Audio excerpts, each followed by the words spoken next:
ბესო, ნახე, ანუ არა აქვს მნიშვნელობა დაუშვათ სტადიას. აი რატო დაგუგლა პაციენტმა? რატო შეეკითხა ეხლა ძალიან ხელოვნური ინტელექტი შემოვიდა ChatGPT-ის? აი ფსიქოლოგების ჩართვა თუ გჭირდებათ ხო? რადიკალურად განსხვავებული იყო ეს ევროპაში. პაციენტი მოდის სამსახურიდან 10-15 წუთით ცხივდება და ისე უბრუნდება თავის აქტივობას, რასაც აკეთებს. შენი პრაქტიკიდან გამომდინარე, მაინც რომელი ორგანოს კიბო ჭარბობს? მოგესალმებით მეგობრებო, ოთარი ექიმოს მორიგ ეპიზოდს უყურებთ თქვენ. მე შეგახსენებთ, რომ ჩვენი სპონსორია თვალის კლინიკა Eyeline, სადაც შეგიძლიათ მოიხსნათ სათვალე აბსოლუტურად უმტკივნეულოდ და უპრობლემოდ. დიდი მადლობა Eyelines. ძალიან აქტუალურ თემაზე ვისაუბრებთ დღეს. მნიშვნელოვან თემაზე დარწმუნებული ვარ, რომ ბევრ ჩვენს მსმენელს დაინტერესებს. მოკლედ რადიაციულ თერაპიაზე აქვს საუბარი, მარტივად რომ თქვა დასხივებას როგორც ეძახიან ხალხში.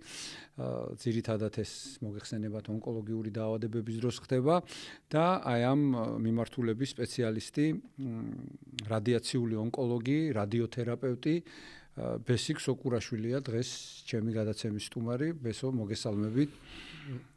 დიდი მადლობა, რომ დაგვთანხმდი, მოხვედი ჩვენთან სტუმრად. თემა მართლაც ძალიან საინტერესოა და მოდი ასე დავიწყოთ. ანუ რამ გამოიწვია შენი დაინტერესება, იმიტომ რომ სამედიცინო დაამთავრე და ძალიან ბევრი დარგი და მიმართულებაა ხო მედიცინაში, რატომ მაინდა-მაინც რადიოთერაპია? კი ბატონო, პირველ რიგში მადლობა მინდა გადაგიხადო ოთარ მოწვევებისთვის, იმიტომ რომ რაღაცნაირად ტელევიზიაში ჩვენ შევხვედრილ ვართ ადრე, მაგრამ ესეთი სივრცე სამედიცინო მიმართულებით ნაკლებობა საქართველოში, სადაც საზოგადოებისთვის გასაგებ ენაზე ვისაუბრებთ სამედიცინო მკურნალობის მიმართულებებზე და განსაკუთრებით ახლა რადიაციულ თერაპიაზე არ ამგონია, რომ ხშირად ხდებოდეს საქართველოში ამის შესახებ ინფორმაციის მიწოდება ჩვენი მაყურებლისთვის. რამ განაპირობა ეს ფაქტორი, რომ მე ამ სფეროში აღმოჩნდი, ამას დიდი ისტორია აქვს, მაგრამ კონკრეტულად ვიტყვი, რომ მეგობრების დახმარებით რჩევით აღმოჩნდი ესპანეთში, სადაც მაგისტრატურა მაქვს დამთავრებული ამ მიმართულებით და იქ როდესაც უშუალოდ პრაქტიკაში ვნახე თუ ტიპები რაღაცებს აკონტურირებდნენ ამ წარმონაქმნებს, მე მკურნალობდნენ და ეს წარმონაქმნები ქრებოდა.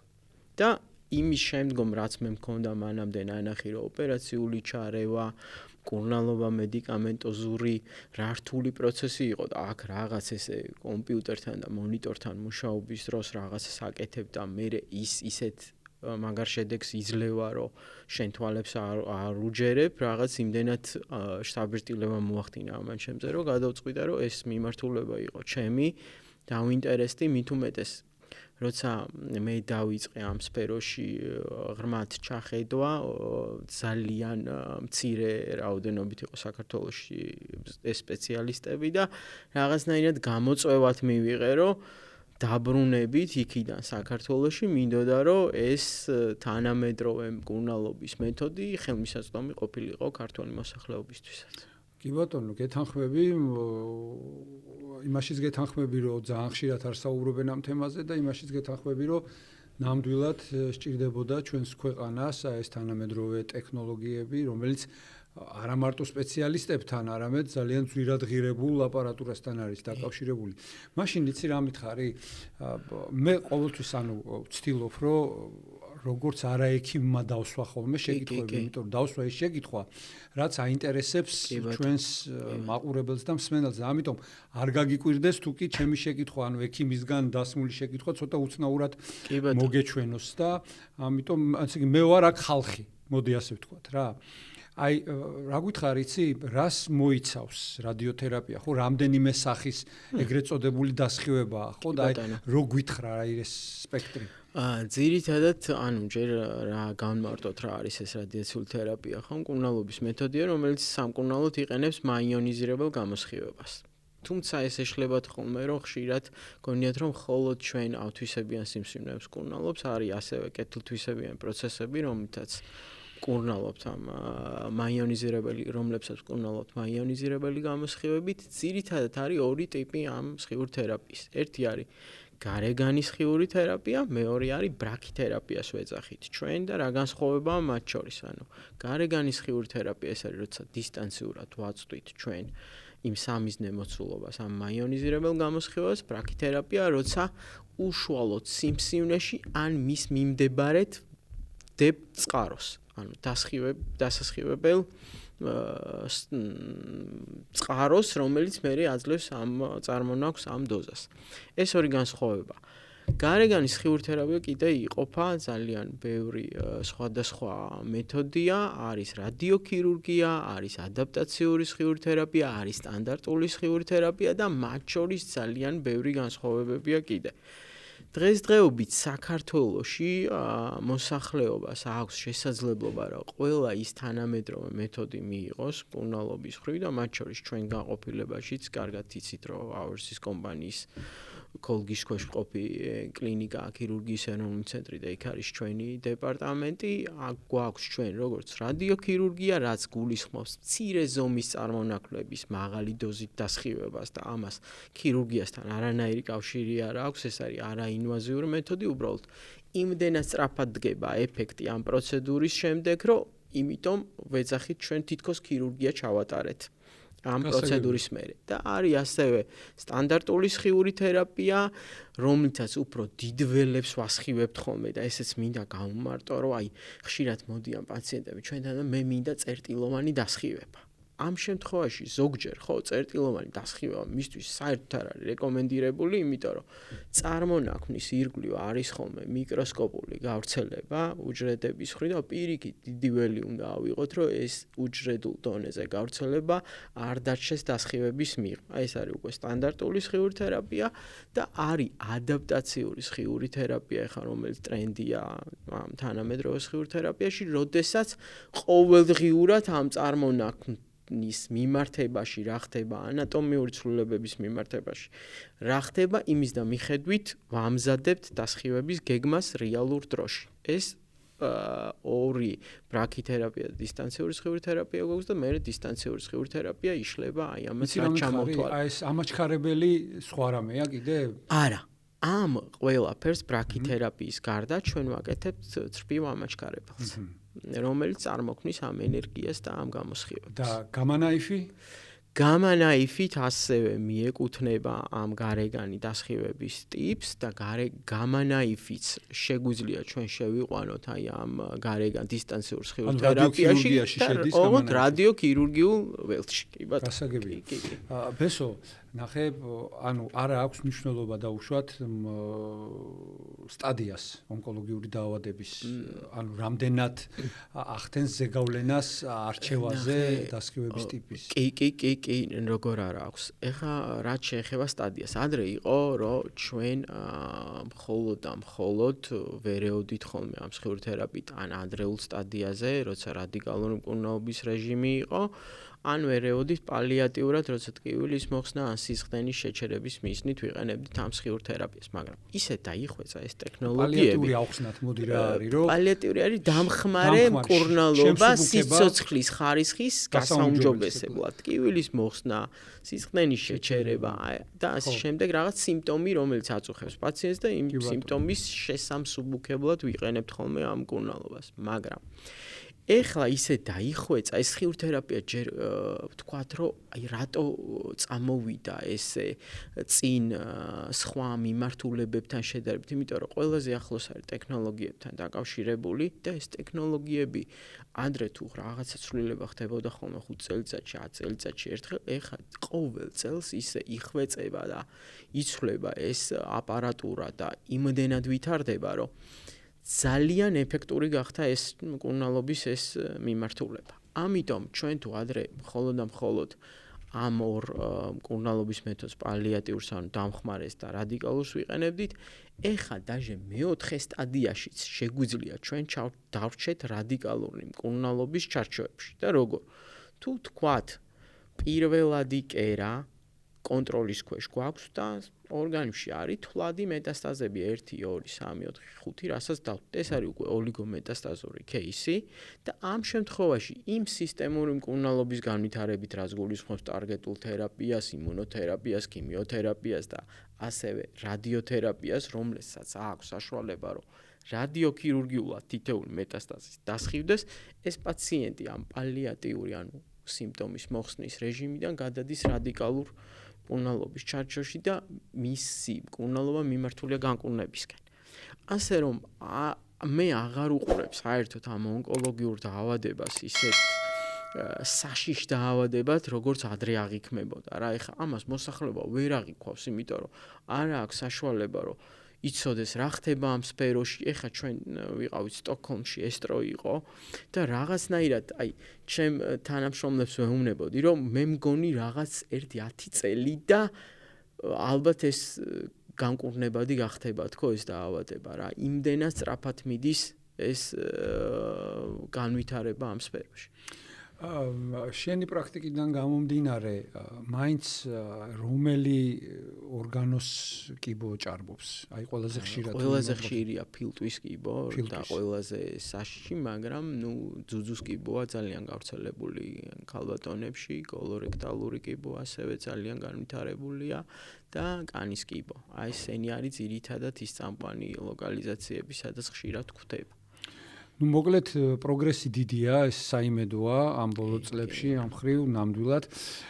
ნახე, რისი კითხვა მინდა კიდე შენ თქვი, რომ ჩვენთან საქართველოშიო, ანუ შესაძლებელია ეს ყველაფერი რაც ჩამოვთვალეთ, ხელმისაწვდომია ჩვენი მოსახლეობისთვის. თუმცა მაინც ნახე როგორ არის პოპულარულ მიმართულებებად რჩება მაინც თურქეთი, ისრაელი, ხო, გერმანია, საფრანგეთი და ასე შემდეგ და ასე შემდეგ. რატომ ხდება ასე? რა ახსნა აქვს ამას, რომ არის ყველაფრის შესაძლებლობა, მაგრამ მაინც პოპულარულია უცხოეთში წასვლა? ხშირად მე რასაც ჩემი აზრით ახლა რასაც უყურებ ხოლმე უფრო პრობლემას ხედავ, როდესაც პაციენტი მოდის, არ ხდება დეტალურად განხილვა, განმარტება თუ რა რისთვის უკეთდება, არის გაურკვევლობა, რომ იმან ეს მითხრა, ამან ეს მითხრა, რომელს დაუჯერო და გონია, რომ სწორ დიაგნოზს იქ მიაგნებს და იქ იპოვის, სადღაც რო წავა. ამ შემთხვევაში მე ვეუბნები ხოლმე, ხა ზოგჯერ ექიმები ბრაზდებიან ხოლმე, რომ რატო დაგუგლა პაციენტმა, რატო შეეკითხა ხა ძალიან ხელოვნური ინტელექტი შემოვიდა ChatGPT-ს. კი, მესმის რომ ეს ChatGPT ვერც Google ვერ ჩაგვანაცვლებს ჩვენ ეს გამორიცხულია ამ სპეციალისტებს, ვინც ამ სფეროში ვართ, მაგრამ ის რომ ეხა ესე თანამედროვე ეპოქაში ვცხოვრობ და ხელმისაწვდომია ინფორმაცია ჩვენ რო ვეძებდით ქსეროქსებით და წიგნებში და იმაში შეუძლია თვითონ პაციენტმაც მოიძიოს ხო რომ ეს ადამიანი ამასზე რომ მესაუბრება რამდენად მართალია და გადაამოწმოს მაინც ის ტექნოლოგია რაზეც ვესაუბრები რამდენად სწორია რომ მართლა ესეთ ეფექტს იძლევა ხო შეუძლია ეს კითხოს და ამასაც მოსახლე სულ მიკვირს ხოლმე მანქანა რო გაგვიფუშტება 1000 იმას ვეძებთ ხოლმე რომ ვისთან მივიდეთ რომელ სპეციალისტთან ვინ არის კარგი მე იმას კიდე ვამოწმებთ თავის იმაზე რა ქვია დაავადების მხრივ არიან ხოლმე ამ გაურკვევლობაში და რატომღაც მე აღჭდება ხოლმე საფრანგეთი თურქეთი იმანის მითხრა ამანის მითხრა და მე ყველა სპეციალისტი ერთ ქვაბში ვიხარშებით და გამოდის რომ არავინ აზზე არ ვარ საქართველოში და მაგათ მარაიციან და იქ მაგრა გვიმკურნალებ მაგრამ იმდენი მაგალითი მყავს იქ ნამკურნალების რომელიც აქ მე აბსოლუტურად თავიდან არის სწორ ჩარჩოში გადასაყვანი და თავიდან არის სწორი მიმართულებით სამართავი, რომ აი ძალიან ბევრი და ეგეთი მაგალითების ისიც არ ხდება ხოლმე სხვათა შორის ამის აფიშირება რატომღაც და ცუდის ყოველთვის ეგრევე გამოგვაქვს ხოლმე საჯარო სააშკარაოზე. შენ ახსენე ანუ კომპლექსში იმუნოთერაპია ახსენე, ქიმიოთერაპია ახსენე. რამდენადაც მე ვიცი, ეს შენი პრეროგატივა არ არის, ხო? ანუ შენ ხარ რადიოთერაპევტი, რადიაციული ონკოლოგი და ამას ნიშნავენ ონკოლოგები, ქიმიოთერაპევტები. ხა, აი ეს კომპლექსში ყველაფერი, აი რა შემთხვევაში არის ხოლმე საჭირო კომპლექსურად. აი იზოლირებულად შეიძლება რომ მარტო რადიაციული თერაპია ჭირდება. კი, როგორ არა? კი, ეხლა ახსნი ამასაც. ჯერ განმარტოთ რომ რა განსხვავებაა, ხშირად მოდიან ხოლმე რომ მე სხიურ თერაპიას არ ჩავიტარებ, იმიტომ რომ ვიცი რაც არის ეგ თმები გამწვიდება, გული ამერევა, საერთო სისუსტე, ანუ არა კიდე ესეთი ტერმინი ბოდიში გაწყვეტინებ, რომ აი დამინგრია ორგანიზმი, კი ბატონო. გვერდითი მოვლენა, ანუ ხა გვერდითი მოვლენა აქვს, რა თქმა უნდა. მაგრამ აი საუბრობთ რა გვერდითი მოვლენა. კი ბატონო. ანუ ტარგეტული თერაპია, იმუნოთერაპია, ქიმიოთერაპია მოქმედებს ორგანიზმზე სისტემურად და შესაბამისად სიმპტომატიკაც აქვს სისტემური თლიანთ ორგანიზმზე. აი იქ არის ხოლმე საერთო სისუსტე, გულის რევა, ღებინებათ მისვენა, მაგრამ სხიური თერაპია ისევე როგორც ქირურგია არის ადგილობრივი მკურნალობის მეთოდი. შესაბამისად, ჩვენ სადაც ვასხივებთ, იქ ველოდებით უკვე გვერდით მოვლენებს. აი თქვა სხივდება პროსტატის ჯირკვალი, რა შეიძლება იყოს გართულებების მხრივ, რას შეიძლება ველოდებით. შარდის ბუშტი გვაქვს იქ, ნაწლავი გვაქვს. შარდის ბუშტის მხრივ შეიძლება წამოვიდეს გართულებები, რომ აი ცისტიტის მსგავსი მოვლენები შეიძლება ნაწლავია იქ ბაღარათი წამოვიდეს. ანუ ადგილობრივად, რასაც ვასხივებთ, იქ ველოდებით ხოლმე ჩვენ აი ამ გართულებას. და არა სისტემურად. თქვა სარძევე ჯირკვალი სხივდება, აი წვავენ, რო იცი ხოლმე. ანუ კანის გაღიზიანება შეიძლება წამოვიდეს, ესეც ძალიან მსუბუქად სამართავია და ზოგჯერ არც აქვს ხოლმე ჩემ პაციენტებს, ესეც ორი მხარე აქვს ამ გვერდითი ეფექტების წამოსვლას, რაოდენ კარგად მზადდება დასხივების გეგმა და თანაბრად ნაწილდება ჰომოგენურად ეს დასხივების ველი, ერთი ამას აქვს მნიშვნელობა და მეორე არის რეკომენდაციები, რასაც ჩვენ ვაძლევთ პაციენტებს, როგორ დაიბანონ, რა მალამოები იხმარონ, რა ტანის ამოსი ატარონ, ელემენტარული, ამას თუ შეასრულებენ, საერთოდ ვწდებით ხოლმე როგორც წესი ამ გვერდით ეფექტებს. ეხლა რა შემთხვევაში ჭირდება ხოლმე კომბინაცია? ზოგჯერ არის ხოლმე, რომ მარტო სხიური თერაპია, როდესაც დიდი წარმონაქმნებია, არ იძლევა ისეთ ეფექტს და ამის ეფექტის გამაძლიერებლად ვიყენებთ ხოლმე რამე სისტემურ მკურნალობას, ან იმუნოს, ან ქიმიოთერაპიას, რომ უფრო შეაღწიოს ამ ველებმა ამ ქსოვილის სიღრმეებში და მოგცენ ის ეფექტი, რაც პაციენტს უნდა და რაც ჩვენ ექიმებს. აი ამ დამხმარე მეთოდად ვიყენებთ. კარგი, ქიმიოთერაპია ასე თუ ისე მაინც ნაცნობია მოსახლეობისთვის, ჩვენი მსმენელისთვის, მაყურებლისთვის. იციან ანუ რა არის ეს ქიმიოპრეპარატები, რომლებიც დაუშვათ აი ამ მოცულობის წარმონაქმნზე მოქმედებენ. აი იმუნოთერაპია მოგვიყევი რა არის? იმუნოთერაპია, ანუ ჩვენ ვააქტიურებთ ორგანიზმში ისეთ პროცესებს, რომ ჩვენი იმუნური სისტემა თვითონ ებრძვის ამ სიმსივნეს და ეს დამოკიდებულია თუ რა გენურ მუტაციებს შეიცავს ეს მორფოლოგიური ტიპი, რასაც ვებძვით და თუ ეს გენური მუტაციები არის ძალიან კარგად მუშაობს თვითონ ორგანიზმი ამ პრეპარატების დახმარებით ებძვის ამ სიმსივნეს. შეიძლება რომ დაუშვათ სამივე კომპონენტი ჩართული იყოს, ქიმიოც, იმუნოც, აი ერთად ნაკლებად, მაგრამ თვითონ აი ამ მკურნალობის პროცესში ხდება რომ შეიძლება ყველა მეთოდი გამოვიყენოთ და ამიტომ ვლაპარაკობ ხოლმე რომ ისეთი საშიში აღარ არის ეს დაავადება რომ ჩვენ იმდენად ბევრი იარაღი გვაქვს ამ დაავადებასთან საბრძოლველად რომ შეიძლება რომ თქვათ რაღაცა თუ ამოიწურება რესურსი მეორე მეთოდზე ვიფიქროთ, მე ასევე მესამეს და რამდენი კურსი ინიშნება ხოლმე რადიაციული თერაპიის? რადიაციული თერაპიის კურსი განსხვავებულია ზოგადად თუ რადიოქირურგიულ პროცედურაზეა საუბარი არის ხოლმე 1, 3 ან 5 თუ ვთქვათ არის სტანდარტულ კურსი თუ 1-3-5 დასხივება. დასხივება, ანუ კურსი მთლიანობაში. კურსში შედის 5 ვიზიტი. 5 ვიზიტი, ან 1 ვიზიტი, ან 3 ვიზიტი. კი ბატონო.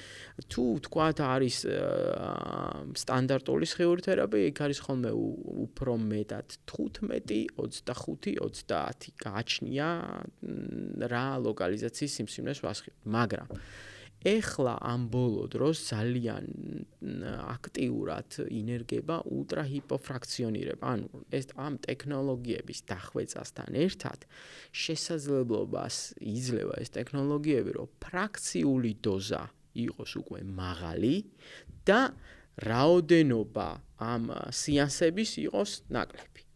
ეს არის კომფორტული პაციენტისთვისაც და იგივე ეფექტს იძლევა ხოლმე თითქმის რაც ვთქვათ მეტ სეანსში და ეს არის უკვე მოდის ეს კლინიკური კვლევები, რაზეც ჩვენ ვართ ხოლმე დამოკიდებული ძირითადად რითაც ხელმძღვანელობთ ხო მტკიცებულებითი მედიცინა ხო ანუ ამ მხრივ ძალიან კარგი შედეგებია და ნელ-ნელა ვფიქრობ რომ ეს სხიური თერაპია წამოვა იქითკენ რომ ფრაქციული დროზე მოიმატებს და სეანსების რაოდენობა შემცირდება.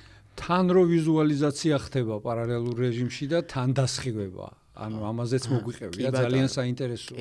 ანუ სხიური თერაპია ვიზუალიზაციის გარეშე არ არსებობს. არის რადიოლოგია, რომელიც შენ კარგად იცი და ამაში ეხა მე ვერ შეგეჯიბრები, მაგრამ სხიური თერაპევტების არანაკლები რადიოლოგები ვართ, იმიტომ რომ თვითონ იმ აპარატს ამაჩქარებლებს აქვთ დამონტაჟებული ვიზუალიზაციის სისტემები, რომლებიც დასხივების პროცესში ჩვენ გვაკონტროლებიებს რამდენად სწორად მიდის სხივი. ანუ ლაივ რეჟიმში უყურებთ სად მიდის სხივი და მანამდეც თქვათ გეგმის მომზადების პროცესში, როცა ჩვენ გვინდა რომ გავსაზღვროთ ის ობიექტი, რაც უნდა დავასხივოთ, ვიყენებთ უამრავ გამოსახულებას. რადიაციულ ონკოლოგს რაც მეტი გამოსახულება აქვს და მეტი ინფორმაცია უფრო ზუსტად ხდება იმ სამიზნე მოცულობის დაკონტურირება და უფრო იზრდება სიზუსტე. ხშირად ვიყენებთ ხოლმე ჩვენ MRT გამოსახულებას, KT გამოსახულებას, PET გამოსახულებას, ხდება ხოლმე ზოგჯერ სამივეს ერთმანეთზე რეგისტრაცია, ანუ ფუჟენი ზედდება ამ გამოსახულებების და იმით განსაზღვრავთ ხოლმე იმ ობიექტს, რაც უნდა დავასხივოთ. და პლუს, რაც ვთქვით, აპარატზე მე ეს კიდე კონტროლდება ვიზუალიზაციით, ანუ რასაც ის აპარატი გვაწვის, ხშირად ეს არის ხოლმე KT ვიზუალიზაცია და ეხა ჩვენ დეპარტამენტში დავამატეთ HyperSight, ესეთი ვიზუალიზაციის სისტემა, რომელიც გვაძლევს დიაგნოსტიკური KT-ს გამოსახულებას თვითონ რეალურ დროში აპარატზე, როცა სხივდება პაციენტი. დასხივების დროს? დასხივების მომენტში, დიახ. ზუსტად. ძალიან საინტერესოა. ეს სიზუსტეს ზრდის? დიახ, რა თქმა უნდა, სიზუსტეს ზრდის, იმიტომ რომ ჩვენ რეალურ დროში ვიცით რა ხდება ადამიანის ორგანიზმში. როდესაც პაციენტი დაწვა მაგიდაზე და დავაპირეთ უკვე რომ უმკურნალოთ, ამ დროს აპარატმა მოგცვა ჩვენ ეს მაღალი სიზუსტის KT გამოსახულება, შევადარეთ ჩვენ კონტურებს და იმის მიხედვით შედგა დასხივების გეგმა. ჯამთელი ქსოვილი რამდენად ხდება? ეხა ამასაც მინდა რომ შევეხოთ, რომ ხშირად აი ამას იცახიან ხოლმე, რომ აი ჯანსაღი ქსოვილი მოხდა, ის ორგანოსთან არის ახლოს. ამას ჩვენ გეგმის მომზადების დროს ყოველთვის ვითვალისწინებთ და ყველა ქსოვილს, ყველა ორგანოს აქვს თავისი მედგობა ამ გამოსხივების მიმართ, ან კონსტრეინებს ვეძახით ჩვენ და გეგმა როცა მზადდება, ყოველთვის ვითვალისწინებთ ჩვენ აი ამ ეს ქსოვილი რამდენ გამოსხივებას გაუძლებს, რომ არ წავიდეს შეუქცევადი პროცესები ამ ჯანსაღ ქსოვილებში. ასე რომ ჯერ ერთი რომ ტექნოლოგია გვაძლევს იმის საშუალებას, რომ მაქსიმალურად დავიცვათ ეს ჯანსაღი ქსოვილი, მეორე თვითონ გეგმის მომზადების დროს ვიცით იქ რა ქსოვილია და რამდენ დოზას გაუძლებს ის ქსოვილი, ვთქვათ, თუ მივიდა რაღაცა დოზა წინასწარ და ეს გეგმა, რა თქმა უნდა, ვერ გაივლის ვერიფიცირებას და სისტემაც არ გაუშვებს თუ იქ რაღაცა არასწორად ხდება. ნუ ფაქტია რომ ჩვენ ისეთ ეპოქაში ვცხოვრობთ ახლა რომ კიბო განაჩენი არ არის ხო მოდი ვთქვა ნამდვილად არა რომ ამდენი მეთოდი არსებობს ეხლა შენ რაც ჩამოთვალე ანუ ბევრი ინსტრუმენტი და ბევრი იარაღი გაქვთ ონკოლოგებს რადიოთერაპევტებს ქიმიოთერაპევტებს და სხვა შორის რამდენიმე მაგალითიც არის აი ხა გუშინ დაიწყო მსოფლიო ჩემპიონატი ფეხბურთში და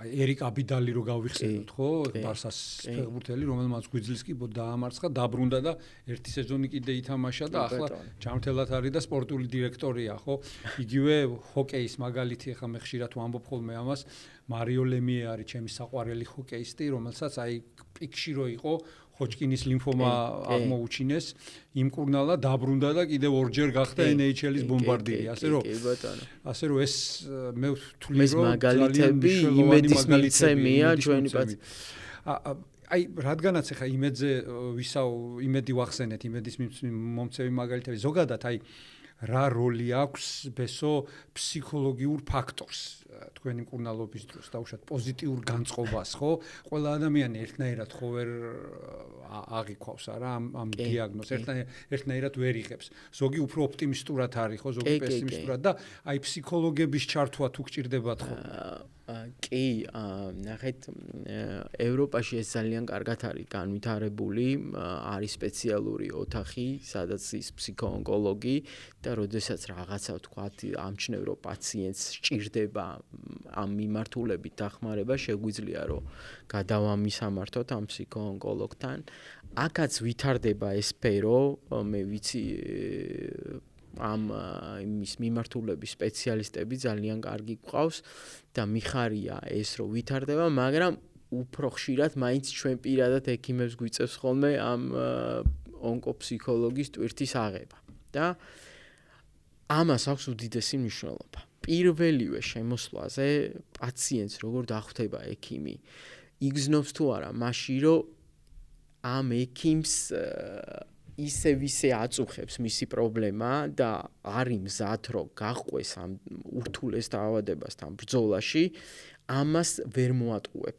პაციენტს და მე მინდა რომ ვთქვა რომ მე პირადად მაქვს ადრე ეს ოჯახის ტრაგედია მაქვს დედის მხრიდან ონკოლოგიური დაავადებით ვებძოდით ჩვენ და ნუ ეს კარგა ხნის იყო მაშინ არ იყო ესე განვითარებული მე მამის შემთხვევაში მაქვს ეს და რაღაცნაირად აი ამან განაპირობა ჩემი ამ მიმართულებით წასვლა და დღეს ვცდილობ რომ ამ ხალხს დავეხმარო ისე რომ თითქოს იმ ადამიანს უკეთებ ამით რაღაცას და ვცდილობ რომ ყველას ამოუდგე გვერდში და მე მგონია რომ ეს გამოგვდის იმიტომ რომ უამრავი განკურნებული პაციენტი გვყავს ჩვენ განყოფილებაში და კიდევ ბევრს განკურნავთ და იმედი მაქვს რომ ეს ნელ-ნელა ტენდენცია აქეთ წავა ამ მედიცინის განვითარებასთან ერთად. ბესო ნახე კიდე რა არის მნიშვნელოვანი მე არ ვიცი ხა შენი ტრაგედიაზე ისაუბრე და მეც გავლილი მაქვს ეს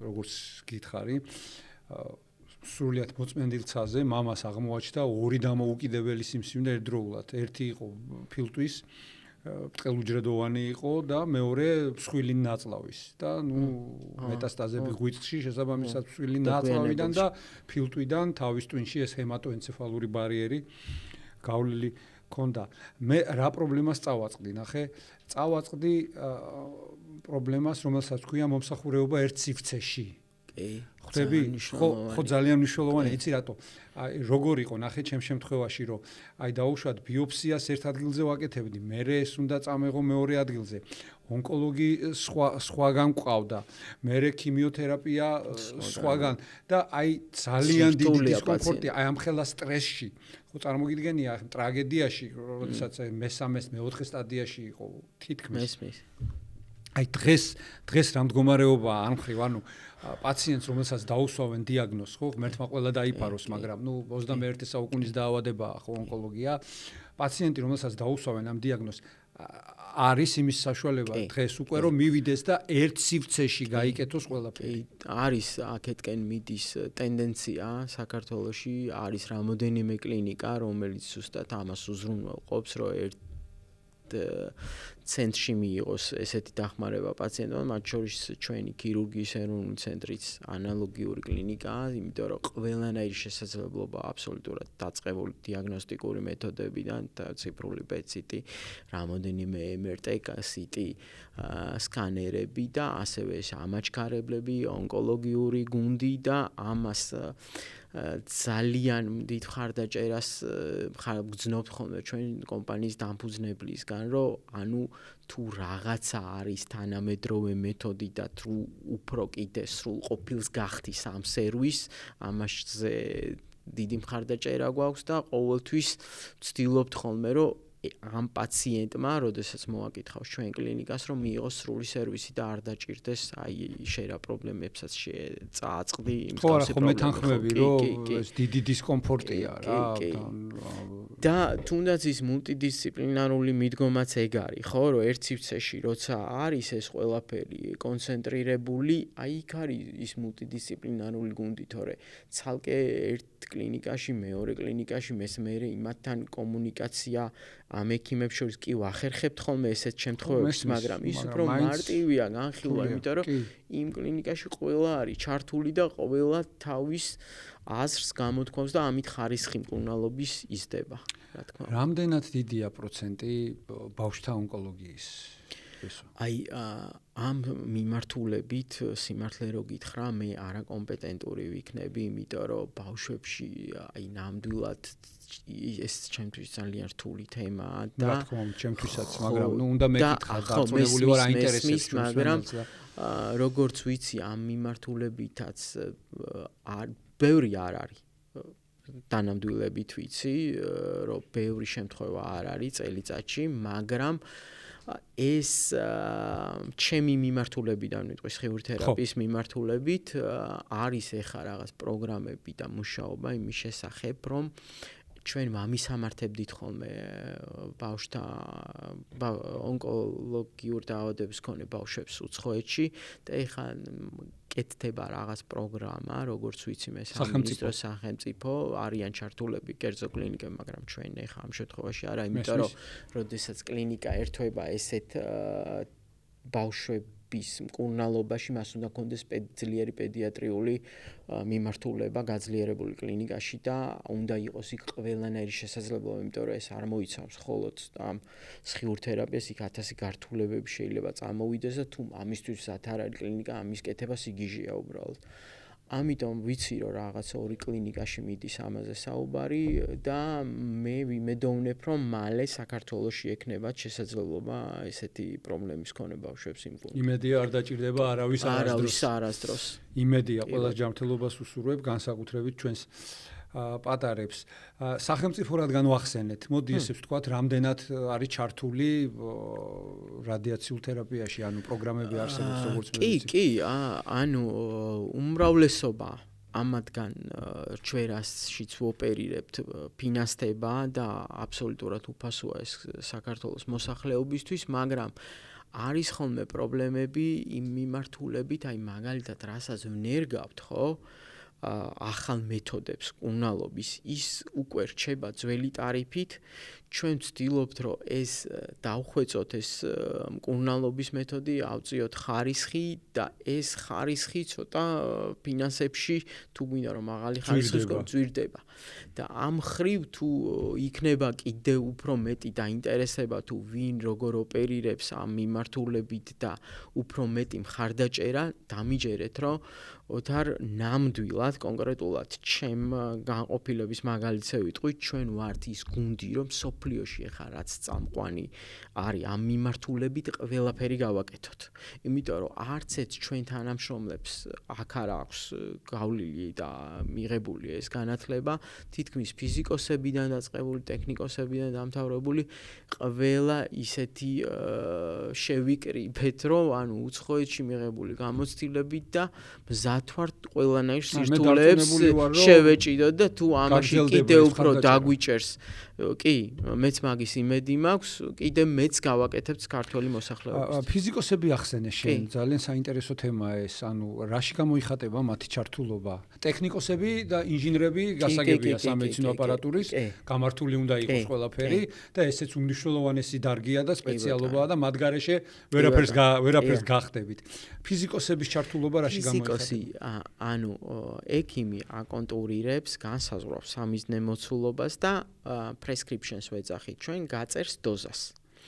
და ფიზიკოსის დანიშნულება უკვე ეს დოზა მიიტანოს იმ სამიზნე მოცულობამდე ისე როგორც ექიმმა გაუწერა. და იქ იწყება უკვე როგორ დაალაგოს ეს ველი დასხივების, როგორ თანაბრად გადაანაწილოს ეს მაიონიზირებელი გამოსხივება. მერე უკვე როცა გეგმას მოამზადებს ფიზიკოსი, ძალიან საინტერესო და რთული პროცესია რა ეს ხიურთერაპია. უკვე გეგმა რომ მომზადდება, მერე ორივე ჯდება ერთ მონიტორთან და ფიზიკოსი თავაზობს, რომ აი იქნებ შენ დაფარვის ხარჯზე მე მომცე იმის საშუალება რომ ეს ქსოვილი დავიცვა, მაგრამ ექიმი ეუბნება რომ არა მე ეს აუცილებლად აქ მაღალი დოზა უნდა მივიდეს და აი ამას ქვია ხოლმე მერე უკვე ერთმანეთთან კომუნიკაციის ხარჯზე გამოდის ის საბოლოო გეგმა, ანუ გააჩნია პაციენტი ყველა ინდივიდუალურია და ინდივიდუალური кейსია და ამათი საერთო გადაწყვეტილებით ხდება მერე უშუალოდ ამ გეგმის გადაგზავნა აპარატზე და მერე იქ დასხივება, იმიტომ რომ ფიზიკოსი ცდილობს რომ ეს თანაბრად დაიცვას მაქსიმალურად ეს ჯანსაღი ქსოვილები და თანაბრად გადაანაწილოს, ექიმი ცდილობს რომ ის სამიზნე მოცულობა, რასაც ვასხივებთ მაქსიმალურად დიდი დოზით და სუსტად დასხივდეს, ისე რომ არ მიიღოს გვერდითი ეფექტები და ამ ორი შეჯერებული გადაწყვეტილებით სხივდება მერე უკვე საინტერესო პროცესია მართლა და ასეთი მულტიდისციპლინარული და ესეთ ჩართულობა სხვადასხვა სპეციალისტის. ყველაზე ხშირად რა მითი გაგიგია სხიურთერაპიაზე, ხო? თუ გინდა ქიმიოთერაპიაზე. არა, სხიურთერაპიაზე ბევრი მითებია, რომ ერთ-ერთი ისეთი ცნობილი მითია ხოლმე პირველ ფრაქციაზე, როცა დასხივდება ხოლმე პაციენტი, ეგრევე სახში რომ მიდის, ეწყება თავბრუსხვევა და მეტალის გემოსგზნობ პირში და არა და პირველ ფრაქციაზე არასდროს არ მიდის იმხელა დოზა რომ რაღაც, ანუ ფაქტიურად პირველ ფრაქციაზე მკურნალობა არც იწყება, მაგრამ ის რადგან გონია რომ რადიაციული თერაპია, რაც ფილმი ეხლა თან კიდე მოდაშია ძალიან Netflix-ის არის თუ HBO-ს ჩერნობილი რო იყო, აი ზუსტად იმ სიმპტომატიკას აღწერს, რაც შეიძლება მიეღო, აი რადიოფსიქოლოგიური მომენტია და აი ეს მითები რომ მე ხან ძესვავენ ხოლმე პირველი ფრაქციის შემდეგ, ან რა ხო, ან რაღაც წითელ ღვინოს და ეს არის, ანუ მართლა მითი მეტი არაფერი, იმიტომ რომ პირველ ფრაქციაზე არ ხდება იმხელა დოზის მისვლა იმ ორგანიზმში, რომ რაღაცა სიმპტომატიკა გამოიწვევს, გამორიცხული რაღაცა ეგეთი. მკურნალობის პროცესში ბესო რამდენად იცვლება ცხოვრების სტილი პაციენტის? ანუ რა რეკომენდაციებია? აი ეხლა ძალიან კარგი კითხვაა რა და მაგას ესე უნდა უპასუხო, რომ ჩვენთან საქართველოში ესე იციან, რომ ეხლა მე სხიურთერაპიას ვიტარებ, არ შემეხოთ, მე უნდა რომ მოვალ სახში უნდა დავწვე, დავიძინო და ხვალ კიდე უნდა ავდგე და ის, ანუ რადიკალურად განსხვავებული იყო ეს ევროპაში. პაციენტი მოდის სამსახურიდან 10-15 წუთით სხივდება და ისე უბრუნდება თავის აქტივობას, რასაც აკეთებს. და ჩემ პაციენტებს ყოველთვის ურჩევ ხოლმე. სხიური თერაპია არ ნიშნავს იმას, რომ თქვენ ცხოვრების რიტმს მოწყდეთ. მაქსიმალურად შეგიწყობთ ხელს, რომ თქვენ ამაზე ნაკლები იფიქროთ. უბრალოდ 15-20 წუთი დამითმეთ თქვენი დღის, მობზანდით. ჩაიტარეთ პროცედურა და მერე თუ თქვათ რაღაც გართულება არ გვაქვს, ეს ცალკე შემთხვევა, მაგრამ უმრავლეს შემთხვევაში ყოველთვის ვაძლევთ ხოლმე რეკომენდაციას ჩვენი განყოფილება, რომ იმ აქტივობებს არ მოწყდეს, იმიტომ რომ ის კიდე აი ფსიქოლოგია რო ვახსენეთ, კიდე უფრო მარტივად გადააქვთ ხოლმე ესეთ პაციენტებს ეს მკურნალობა, ეს აგრესიული მკურნალობა ზოგადად, რაც ონკოლოგიის მიმართულებით ხდება, როცა დაკავებულია და სხვა რაღაცაზე ფიქრობს. ეს პირადი მაგალითი შემიძლია ვთქვა. ანუ ნახებ, აი ესეთი მეთოდია მკურნალობის რადიოაქტიული იოდის აბის გადაყლაპვა. როდესაც ადამიანი რამდენიმე დღე ეგ ხო არის აქვს. ხო. ანუ თქვენ შემთხვევაში არაფერი. იქ ოჯახის წევრებისთვის არ არის. არა, ბავშვებთან, ოჯახის წევრებთან, ანუ იქ თვითონ დასხივების მაგიდაზე თავდება ის გამოსხივება, პაციენტი არ აქვს წყარო დასხივების, ასე რომ ის რადიოაქტიული იოდის შემთხვევაში როგორც არის, ხო, აბსოლუტურად გადაყლაპავენ და იქ წყაროა და რამდენიმე დღე ეგრეთ წოდებულ ბუნკერში არიან პრაქტიკულად. კი. ამ შემთხვევაში მსგავსი არ ხდება, შეუძლია ურთიერთობა ოჯახის წევრებთანაც, ბავშვებთანაც არაფერში აბსოლუტურად შესაძლოა. მე შეგახსენებ ჩვენი სპონსორია თვალის კლინიკა iLine, სადაც უმტკივნეულოდ უპრობლემოდ შეგიძლიათ მოიხსნათ სათვალე. დიდი მადლობა კლინიკა iLine-ს მხარდაჭერისთვის. ბესო, თქვენ როგორ იცავთ თავს? ანუ ჩვენ რადიოლოგებს ჩვენი მეთოდები გვაქვს, ხო? აი თქვენ რადიაციულ თერაპევტებს და კი ბატონო, ჩვენ აუცილებლად ყველა თანამშრომელი ვატარებთ დოზიმეტრებს, რომლის აღრიცხვაც შემდეგ ხდება ხოლმე. სამ თვეში ერთხელ როგორც ჩვენთან? უფრო თვეში ერთხელ.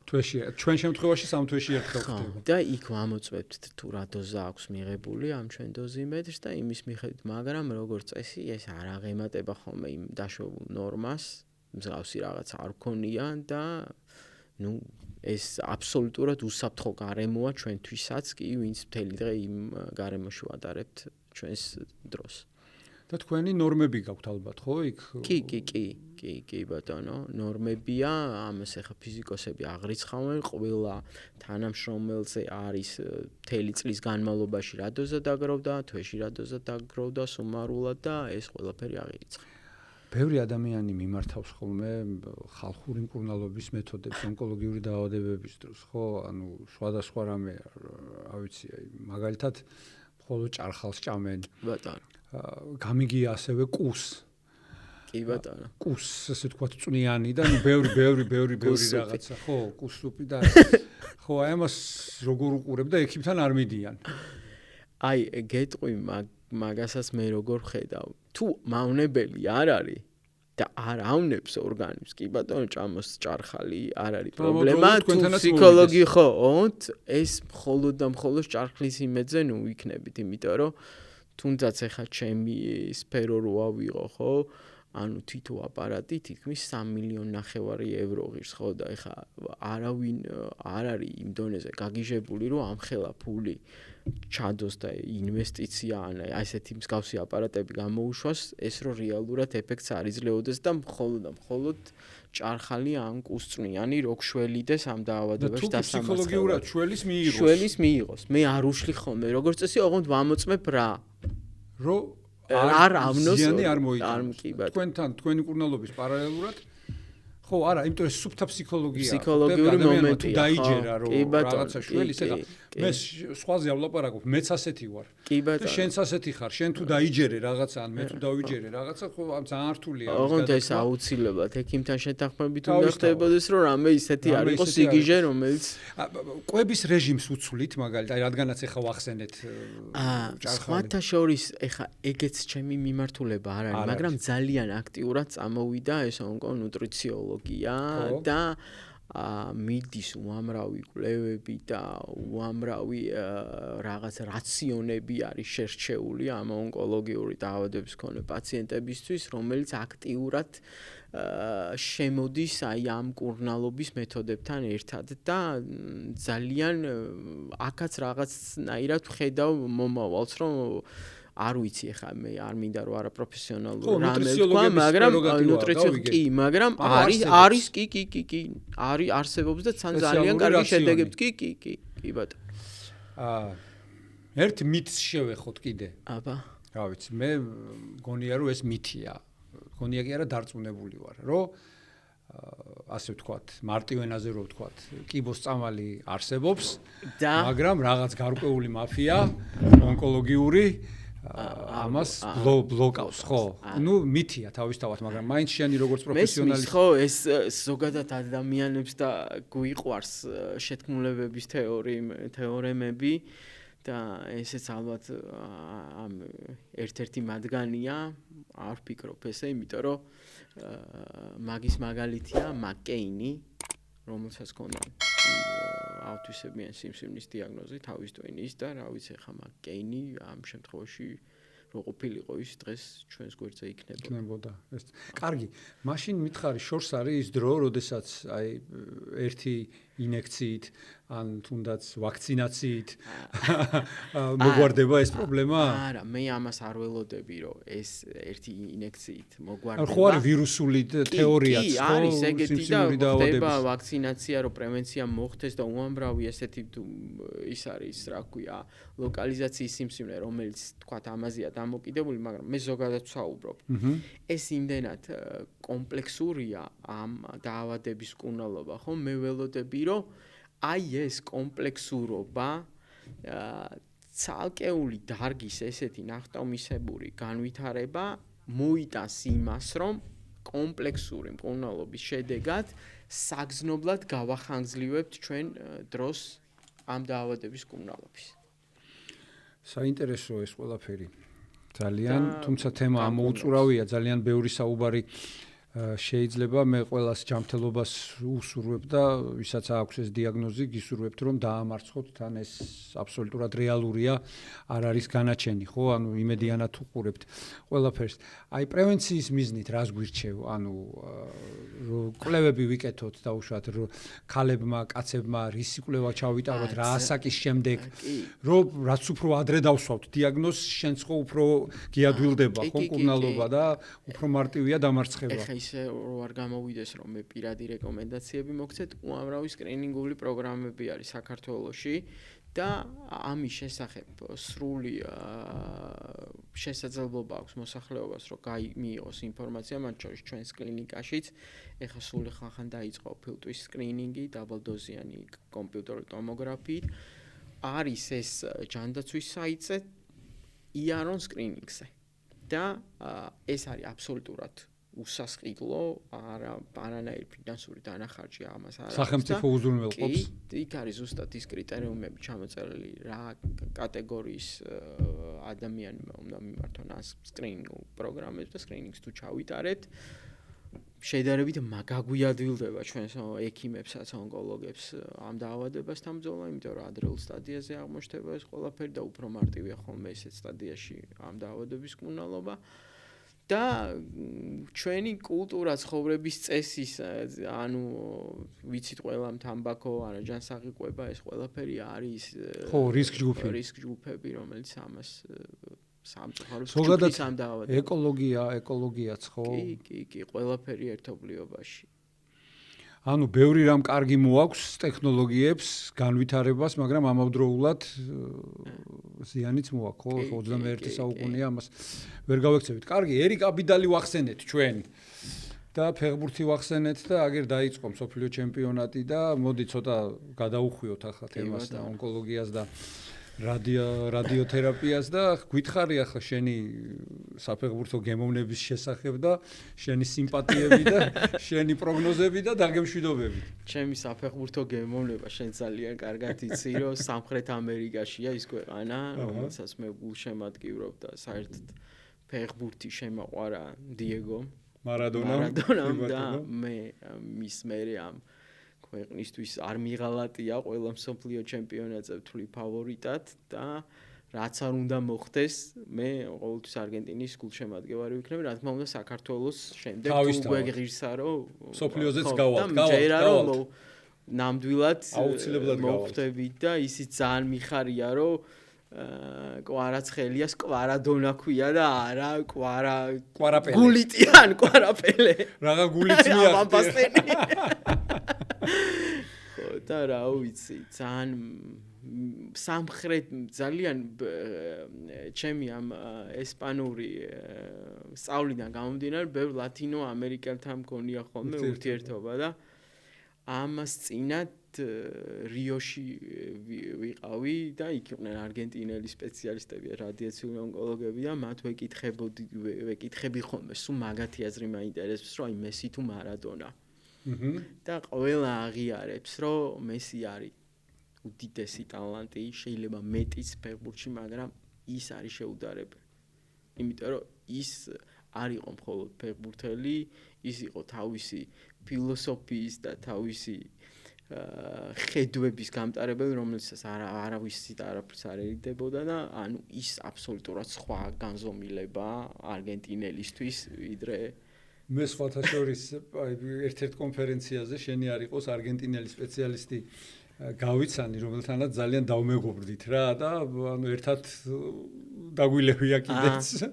ხო, არმანდო ბასა იყო ასეთი ნეირორეანიმატოლოგი და მას დაუსვი ესეთი შეკითხვა და ანუ ის ხა ჩემზე დიდია ასაკით და მას 1978 წლის არგენტინა ახსოვს კარგად, თორსა პირველად გახდა არგენტინა ჩემპიონი და მესი თუ მარადონაო რო ვკითხე, მარიო კემპესიო მიიპასუხა. ანუ ჩემთვისო, ხო, ჩემთვისო მარიომო გაატეხაო ნავსიო და პირველი მსოფლიო ჩემპიონობა მოგვიტანაო. სხვათა შორის შენ საყვარელ ნიდერლანდებთან, კი ბატონო, ნიდერლანდებს 3-1 მოგვიგეთ. კი. ნიდერლანდებს 3 ფინალი აქვს წაგებული, ასე რომ ძალიან ნამდვილად ეკუთვნით ერთხელ მაინც, ხო, წელს რამდენად მოახერხებს არ ვიცი, მაგრამ მოკლედ მოდი ყველას წარმატება უსურვოთ. შენ ძალიან დიდი მადლობა მობრძანებისთვის, ბევრ გამოჯამთელებულ პაციენტს გისურვებ. მოდი ასე ვთქვათ, ნაკლებ პაციენტს გისურვებ ზოგადად არავის არ დაემართოს კიბო, მაგრამ თუ ეს მოხდება, ძალიან მალე გამოჯამთელდნენ. ჩვენც ნიჭიერი ხალხი ვართ და რამე სხვა სფეროს ვიპოვოთ. ისეს რომ დავეხმაროთ, გამოვადგეთ საზოგადოებას. ჯანმრთელობას უსურვებ ყველას, კლინიკა აილაინია ჩვენი სპონსორი, მოიხსენით სათვალე ტკივილის და პრობლემების გარეშე. დღეს დაგემშვიდობებით ბესიკ სოკურაშვილი იყო ჩემი სტუმარი.